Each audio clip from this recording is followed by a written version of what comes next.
New details revealed in the case of 16-year-old Mia Campos, the pregnant Georgia girl allegedly murdered by her unborn baby's father. Investigators have now revealed Mia's cause of death to be suffocation. Meanwhile, her accused killer is out on bail. Here's everything we know so far about the case of Mia Campos. I'm Gillespie, and this is Law&Crime News. This case takes us to Loganville, Georgia, where 16-year-old Mia Campos lived with her family. Things changed on July 14th, though, when Mia left the house and never returned. Mia's family shared this ring video with us. This is the last known video of Mia. It shows her leaving the house, and everything seems normal.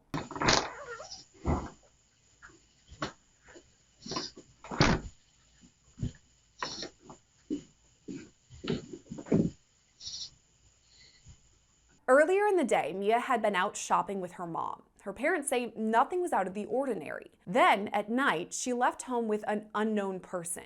What's also important to note about Mia's case is that she was pregnant at the time of her disappearance. I spoke with Mia's parents, who told me this pregnancy was a surprise, but still a happy one that they supported. They say Mia was excited to be a mom too, even planning to name her future son Sebastian. On July 14th, when she was last seen, Mia was 38 weeks pregnant. So when she didn't return home, her parents started to worry. They used an app on her phone to track her down, leading them to the woods less than a mile from her family home. Mia's father found her lifeless body in the woods. Both she and her unborn son had been murdered. Here's Mia's father, Edward Campos. Feel her hands, and she was already cold. So it's like, man, my baby's gone. My first reaction is like, God, I put her in your hands. That was my first reaction because I knew she was already gone. And it was, I can admit, I still got her picture when I found her. And it hurts. It was my baby. It was the last.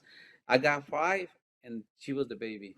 Did it go through your mind right away that Mia had been attacked or murdered, or did you think, oh, maybe there's some sort of medical issue here, that it wasn't foul play? No, because when I saw her, I kind of knew that she got killed. I mean, you can tell right away because Mia, that was nothing wrong with her. I mean, her health, it was 100%.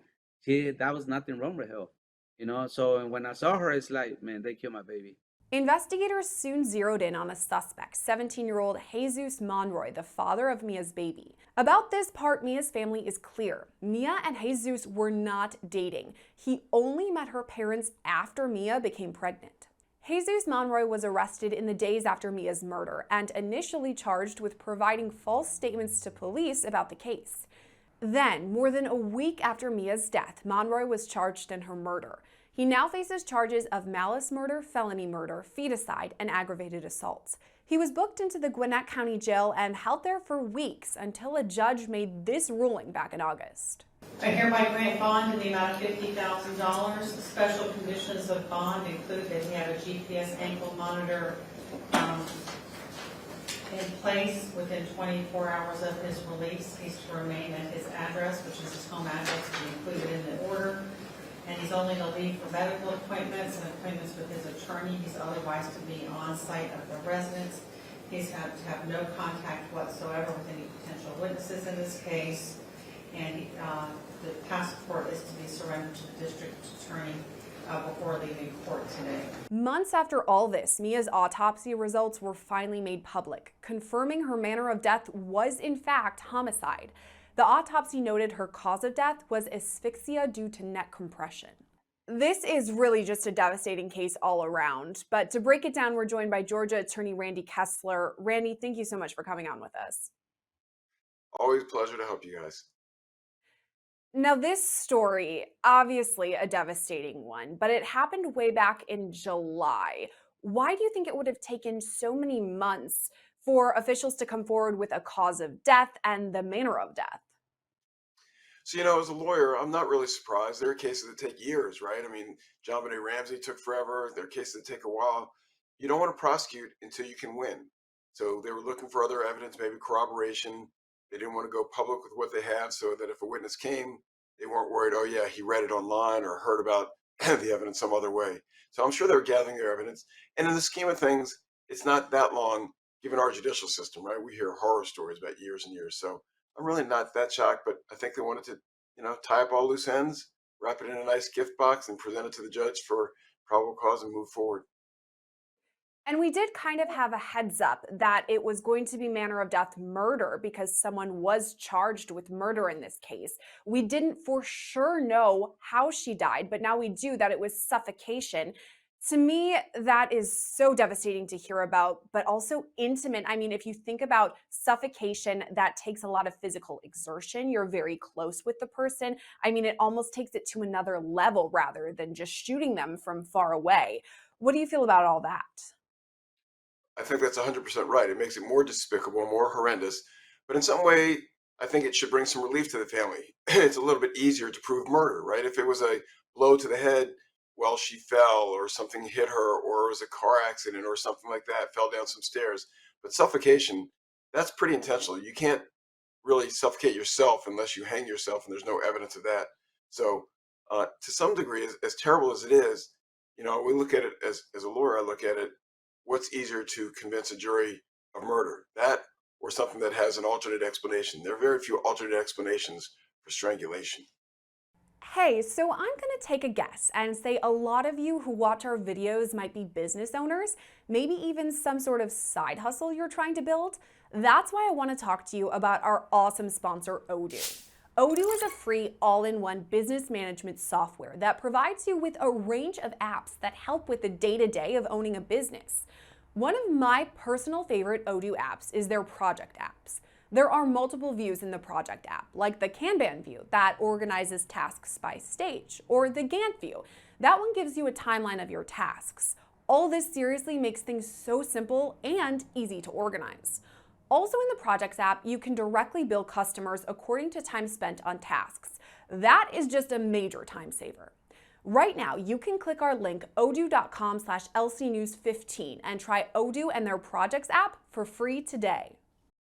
Now, if we go back in the timeline, Mia left her home with a person unknown and she didn't return. So that's what kind of got her parents worried. They tracked her cell phone and then they found her in the woods, somewhat near her home. To me, that screams consciousness of guilt. And I'll tell you why. Because they're in the woods. This is a hidden area. This is not, the front lawn or right in the middle of the street. This is a place where the killer went to hide their crime. Do you agree with that? 1000%. I mean, if it's the exact opposite of bringing somebody to the hospital or calling 911 or taking steps to try to save someone's life, it absolutely is. You're trying to cover it up. I don't know that the prosecution needs that because they have the evidence of strangulation. But, and also, like we always talk about, you don't need motive, but everyone's going to jump to the conclusion this guy was a 20-year-old that, had sex with a 16-year-old. He wasn't ready for a child or didn't want to be accused of rape or whatever it was. There's all these other reasons why people would believe that he murdered her.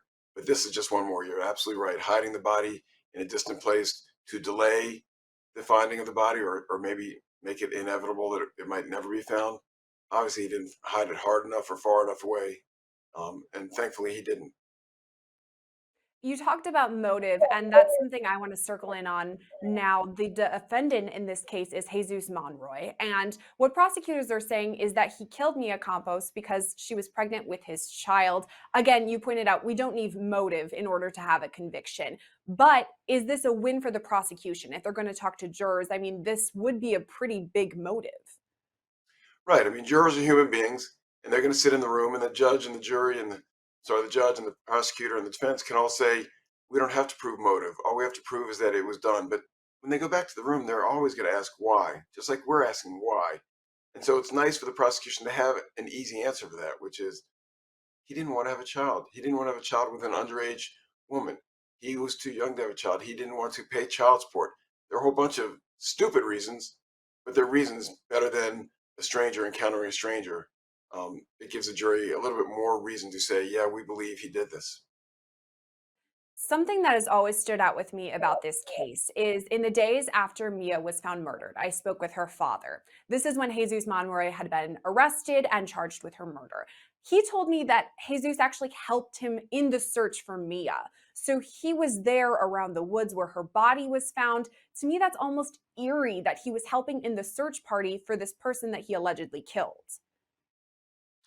Right. But, assuming that you and me are rational, normal people, it's hard for us to envision being in that position and doing something like that.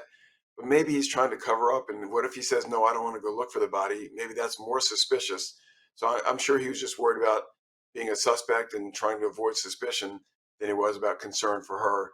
And, maybe when he's there, he can try to sidetrack them and say, no, don't look over there. There's nothing over there. I've been over there. I've looked over there. I don't see it. So it's eerie, but it's not surprising.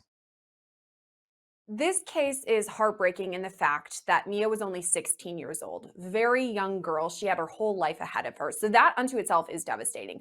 But then there's the additional fact that she was 38 weeks pregnant, almost ready to give birth. And that leads into the two charges: homicide, obviously, for Mia, and then feticide for her unborn child. Can you explain that a bit to me, the charge of feticide? Right. It's almost like murder. And one day we may consider it murder of a human being. And there's this, the whole movement and the whole country is talking about, when does life begin? And a lot of people believe that life had already begun for that fetus. And it's almost like a second murder charge. But almost more importantly, it gets the jury even angrier, right? People are angry about a 16-year-old. That's terrible enough. But a child who never had a chance, if they had needed any more reason to go ahead and jump to, I'm not really positive he did it, but I want to find somebody to blame, it helps the prosecution. It's not the right legal analysis, but passion and anger help a prosecution. We haven't heard much about what the prosecution has in their back pocket in terms of whether there's security camera video of Jesus Monroy near the woods or if there's DNA evidence. We don't have any information about what that would be. What do you think the prosecutors would hope to have when they're bringing this charge? Well, they'd hope to have that. It's my understanding they have some of the texts and screenshots from the victim that she was somewhat apprehensive or nervous. So that's a start. But I'd imagine they'd have some corroboration that he was in the same place as her, or the phone location, or some messages, or he doesn't have a good alibi, or his alibi doesn't check out. They've got stuff. I'm sure they have something. And I'd be shocked if there wasn't a plea just before right on the eve of trial. If he knows he's going down and he's going to be away forever, uh, I don't know what kind of plea he'd be offered, but I'm sure the prosecution has technology and has some sort of extra evidence besides what you and I know. You know, it's interesting talking about the plea and all that, getting into the future of the court proceedings. He's pleaded not guilty and he's actually been released on bond. To me, this was somewhat shocking. I know some states don't even offer bond when a person is charged with murder. What do you make of his release? Well, I have to put my faith in the judge. This is a very good judge who's been on the bench a while and knows what she's doing. I wasn't there. I don't know why the bond was given. I don't know why it wouldn't have been given. But yes, to me, we're all scared because what if he is a murderer and he runs away and doesn't come to the trial? She ordered that he have a ankle bracelet and an ankle monitor, and I'm sure they'll be monitoring him. Um, but on the other side, right, we're innocent until proven guilty. It's what this country was founded on. And why should a person who is innocent, not yet proven guilty, be sitting in jail for a long time waiting to be able to prove their innocence? We don't have to prove our innocence. The state has to prove our guilt. So apparently the judge felt comfortable that he was not a flight risk, that they could find him, and that he would reappear for trial. And I have to defer to the trial judge who heard all the facts and circumstances and made a decision. You're good to remind us innocent until proven guilty. It's the basis of our legal system, but sometimes we hear all of this information. We're heartbroken for the loss of this 16-year-old and this unborn baby that we start thinking, oh, it has to be him. But he has maintained his innocence. He's pleaded not guilty. What sort of defense do you think he would then bring? I think the defense has a real problem, and I think their focus has to be everybody wants to find an answer, and everybody's pointing the finger at him because he's the natural first choice. He was a young man, didn't want a young child. And you know what, ladies and gentlemen? That means they didn't even look anywhere else. And I'm sure they're going to attack the investigation. Where else did they search? Who else did they question? They didn't look anywhere else. And when you're looking for somebody to be the person, well, the facts sort of fill themselves in. If you have a blank slate and you have an open mind, maybe they would have found other leads. I hope for the defense's sake, they have some other questions and some other thoughts that might point to somebody else, maybe somebody else who had a motivation, somebody else who didn't like this defendant and wanted to frame him. But right now, it looks like the defense doesn't have very much. You had talked about the potential for a plea deal. I'm going to question you a bit more on this. Do you think it would end with a plea deal or it would actually end up at jury trial? You know, any kind of plea he's going to get, is going to put him away for a long, long, long time. I think he's going to take his chances because there was no eyewitness. Nobody saw him do it. There was no murder weapon. So far as I can tell, there's not enough proof to guarantee a victory for the prosecution. You know, if he takes a plea, it'd be one thing if they say, turn state's evidence and explain that somebody else did it and show some evidence that somebody else did it. That's one thing. Or for him to just say, I did it, can you cut a couple of years off my sentence, versus the chance of getting out of jail scot-free with a not guilty and an acquittal. I don't think there's going to be a plea. I just can't see what the prosecution could offer him that would be so appealing to him that he'd say, okay, I'll spend 30 years in jail instead of 40 years in jail. Either way, it's a life sentence. This is the case we'll definitely keep watching to see what the outcome eventually is. I know you're down there in Georgia. Randy, thank you for coming on and giving us a look inside the case. Thank you. For his part, Jesus Monroy has pleaded not guilty to all charges and now awaits trial. Reporting for Law&Crime, I'm Gillespie.